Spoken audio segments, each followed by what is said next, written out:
Good afternoon and welcome to today's edition of Editor's Choice. I am John D'Angelillo, Managing Director of Boromite UK. And before we start, I'd like to apologise for the delay of starting this event this afternoon. We've had a number of technical issues. We'll blame it on Boris's event in Manchester. I have chosen a couple of events based on some articles that have been recently put online. And I would like to introduce the three individuals that we will be working with today. First is Patrick Beck, who is Head of Service Innovation and Experimentation with Birmingham University. Then we have Stuart Johnson, who is Director at Rutland Plastics. And we have Emma Rogers, who is the Customer Engagement Manager at SGS UK. I am a system integrator. So as a system integrator, I'm keen to ensure that automation is installed, that it works and is installed correctly within our industry. And it's because of that I've actually chosen these three articles today. We look at making sure that automation is correctly put into place and out of that, profitability is created into industry. And I picked up these three articles. The first one was Steamhouse launches new website innovation services. The second one, Rutland Plastics invest in 3 new machines and move to 24-hour operation. And the third and final one is the UK government extends the period it will continue to accept the CE marking until the 1st of January 2023. What I'll be doing is I'll be putting now 3 questions to each of our guests today. And the first one I'd like to start with you, Patrick. With the University of Birmingham. And my first question is a little bit of a tongue-in-cheek one. You know, you explain, I love this name, Steamhouse. It conjures up all this fantastic innovation, industrial revolution, which is what we're all about. I think we're entering a new one at the moment. And on the basis of the name and considering the objective is to support the startup businesses and help grow the existing ones, how are these new entrepreneurs and businesses going to know where you are and find that wonderful website of yours? Thanks, John. So on the name, contrary to what some Google search results might say, we're not a coffee shop. Steamhouse is a new centre for collaborative innovation from Birmingham City University. We're building a new building, a massive investment from the university on Curzon Street in the city centre. And what it's all about is bringing together industry and academia from across science, technology, the arts and mathematics. And that's where the word STEAM comes from. Our services and programmes within the building are designed to enable that collaboration across sectors in order to create new solutions to complex business and social challenges. The building itself is a 100,000 square foot space. It's going to be home to startups, as you said, growing businesses, corporates, but also Birmingham City University students. So it's the first time really in the region that kind of space has come about. And we're going to be providing access to research and development facilities, an immersive technology lab, a production space, and all kinds of co-working and event spaces as well. But I guess on kind of how we're going to engage the community, we already have quite a well-established startup incubator at the university. Currently, it's located at Millennium Point. That's going to be moving over to the new building in the new year. And we've also got really strong cross-promotion partnerships with the Birmingham Chamber of Commerce, the Growth Hub, Innovation Alliance West Midlands, and other business networks and support programs across the region. And if anyone's interested, we also run open workshops and events every week at the university and through Steamhouse for people who are curious about how Steamhouse can help them start a business or create more value in their existing business. That's a great launch pad. I think an opportunity like that for entrepreneurs is fantastic to all of us. Great. What do you see as the key benefits that these startups and businesses will gain within the Steamhouse structure? Is the guidance to funding grants one area, or how important has the easing of lockdown been for these collaboration schemes? Yeah, so funding is definitely one, really important, and we've got a whole business support team that can guide our members in finding and applying for funding. We know that a lot of organisations have trouble with funding applications, so we're here to support on that. We've also spent a lot of time during lockdown, and especially these last 2 years, just talking with businesses, talking with enterprises in the region to understand what support they actually need, what they need and want to grow their business. And so through that work, we've been able to launch a bunch of services to support enterprises with things like strategy, understanding markets, product and service development. But we also offer short courses and accredited courses to help founders and managers in businesses to understand how to adapt or diversify what they do in order to create more value for their business. And then on your point about lockdown, I guess a bit of a kind of double-edged thing for us, really. Lockdown easing has helped. We're a collaborative innovation centre. That's what we're all about. So face-to-face activity, you just can't really beat it, especially when you're working on complex problems. But one advantage of lockdown this last year is that we've been able to kind of understand how we can broaden our reach and develop services that we can, deliver online. And that's been working really well for us and something that we'll continue to do. So I guess it will...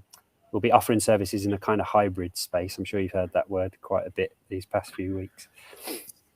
Absolutely. And let's hope we don't have any more lockdowns and we move forward to what we're trying to achieve, which is Fingers really crossed. the objective for manufacturers. Mm-hmm. But within your article, you also mentioned AR, VR. How important can you see that this technology being for the UK manufacturers moving forward? Super important, yeah. So we know that AR and VR is already crossing over into the mainstream.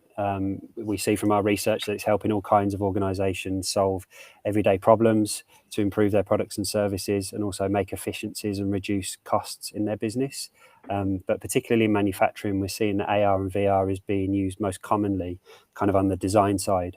So for simulation purposes and visualisation, we see that a lot. But with the cost of the technology coming down and accessibility increasing, there's a lot of exciting developments using AR and VR environments for training in specialist tools and equipment, particularly in manufacturing. So we're also seeing it used as a risk-free kind of data collection tool where employers are able to monitor process performance and help employees master particular systems using VR training environments without having to invest in machinery and so on. And actually, we've just launched an AR and VR discovery service at Steamhouse where businesses are able to explore these kinds of possibilities for themselves. So I'll just say to everyone, check out our website if you're interested. Yeah, I see there are endless opportunities with the Steamhouse opportunity. And I thank you for taking the 3 questions, and I wish you all the luck. And anybody looking at wanting to start businesses, the direction is the Birmingham University. Thank you, Patrick. Thank you, John. If I can move over to you, Stuart. Stuart Johnson, Director of Rutland Plastics. Again, an exciting article on the growth of the business and moving into a 24/7 operation.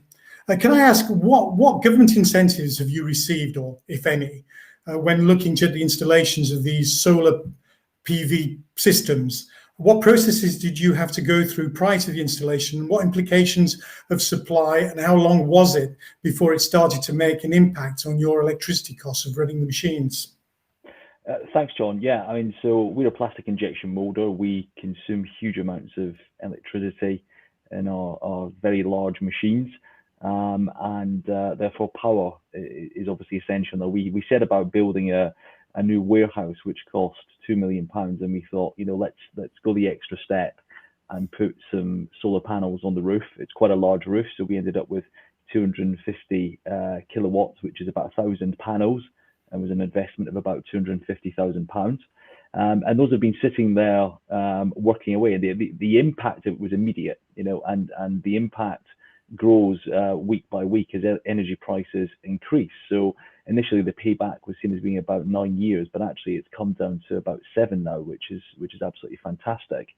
In terms of government incentives, we didn't actually really get any. It was hugely problematic. We had a very negative experience dealing with local enterprise partnerships, local councils, and also energy companies, because as it turned out, the grid, the network for electricity in our area wasn't strong enough for us to be able to feed back into it. So we realized that we had to move to a 7-day operation, because we'd be generating power on a Saturday and Sunday, and that would just be dumped. It would just be going to waste.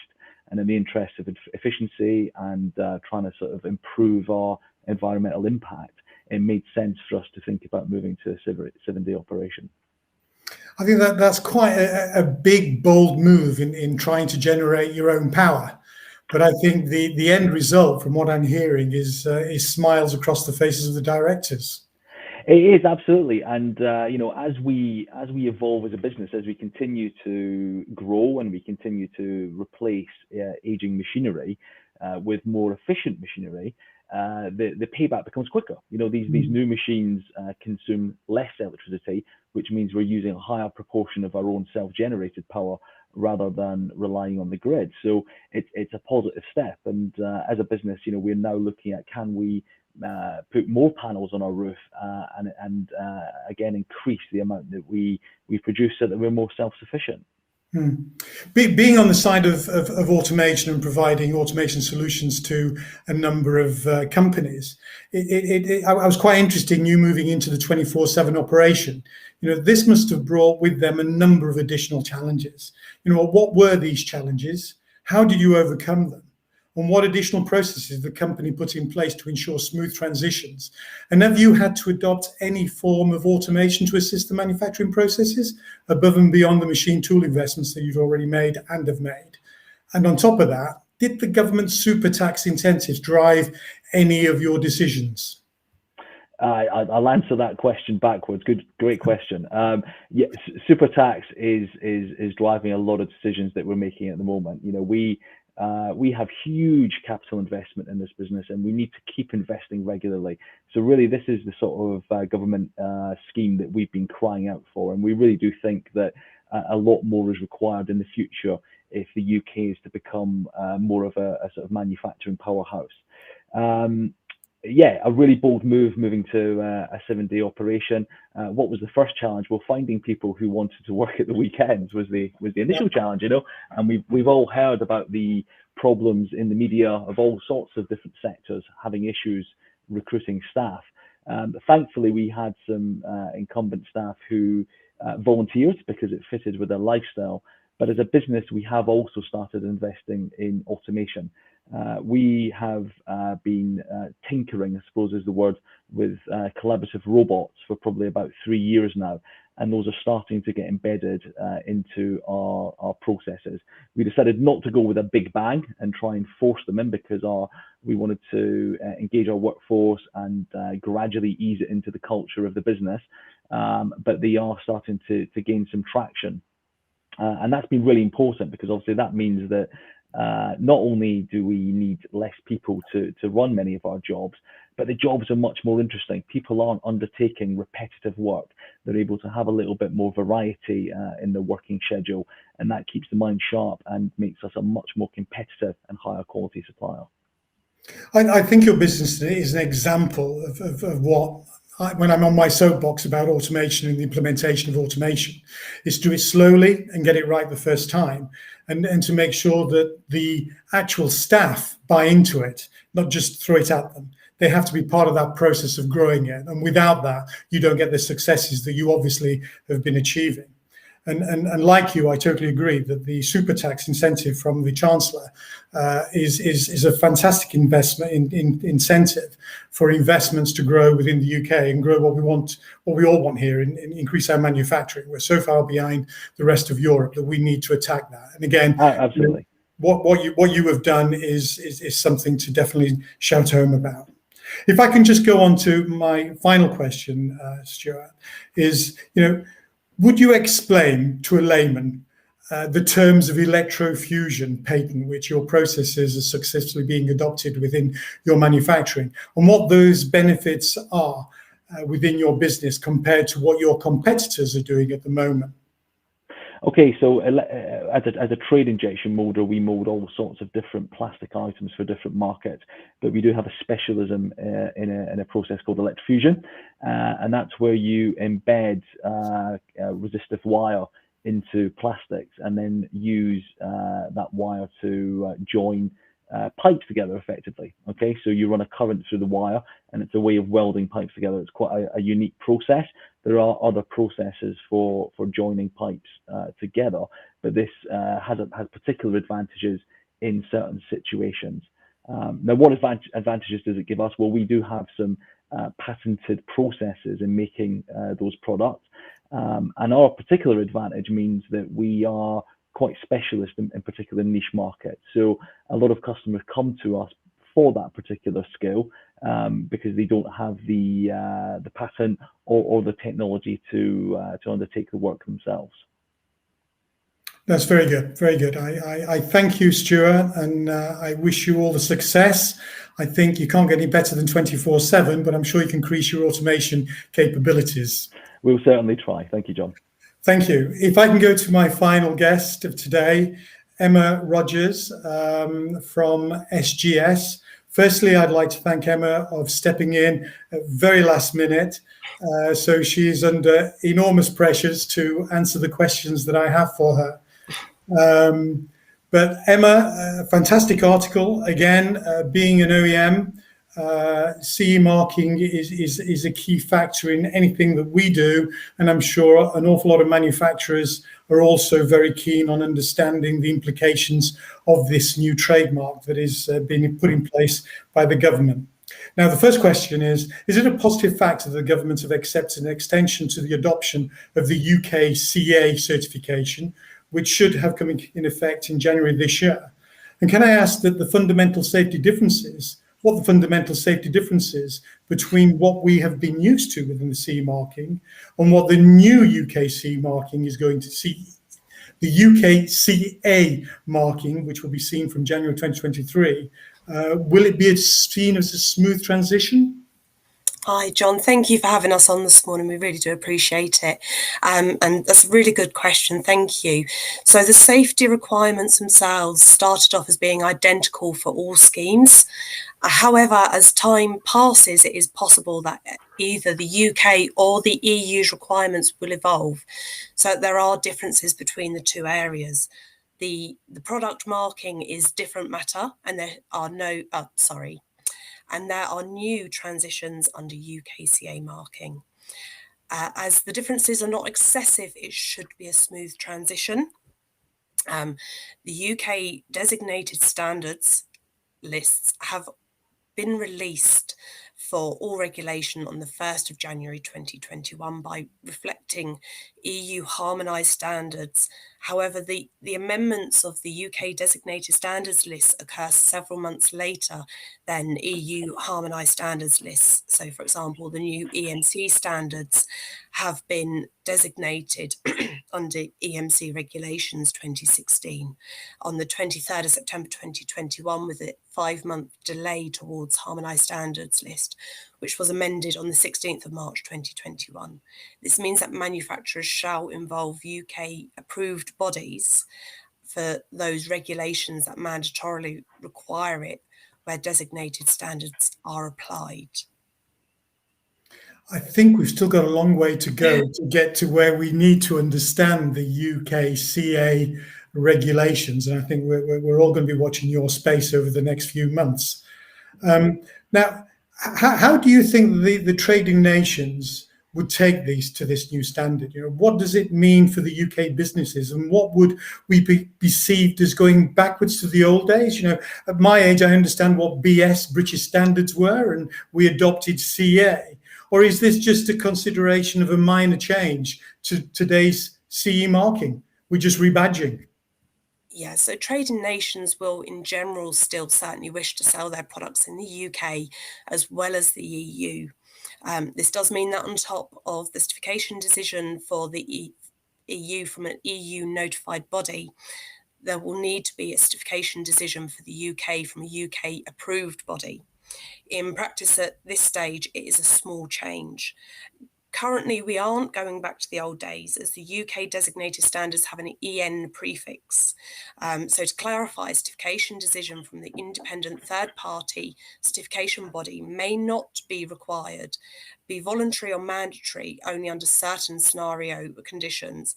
UKCA conformity assessment procedures will be similar to the CE procedures. Okay. My final question, which is really, what is the importance of having our own certification in UKCA? What benefits does it give our trading partners, or does it just muddy the waters for our manufacturing exporters by adding another safety standard that importers have to adhere to? You know, could it have an adverse effect to our imports and shipping? You know, do people want another marking on their products? If at We're any still Europeans. If at any stage the EU and the UK wish to have different requirements for CE marking to UKCA marking, then this can be accommodated. Overall, the intention is to maintain the safety of the products brought to market. In addition, and an important factor is that UKCA is mandatory from the 1st of January 2023. Manufacturers will not be able to place products on the Great British market without it. UKCA marking is mandatory even before the 1st of January 2023 if the product requires mandatory third-party conformity assessment. The conformity assessment has been conducted by a UK conformity assessment body, and the product was not belonging to existing stock and goods fully manufactured, CE marked and ready to be placed on the market before January the 1st, 2021. Okay. I will comment on that by just saying I'll be watching that space again. For me, there is still, it's still kind of a grey area that I'm sure a lot of us manufacturers and businesses are keen to understand where we're going to go with it. That actually concludes my questions. I want to thank Patrick, Stuart, and Emma giving us your time and answering the questions in the constructive and positive manner that you have. I want to remind everybody to join us again on the 3rd of November for another episode, this time with Liam Conway from Control Energy Costs. He will be in this chair, not exactly this one, but sitting in a similar one for the next editor's pick. And I thank you all for listening, and I bid you all farewell for now. Thank you again. Thank you. Thanks, Thank everyone. you.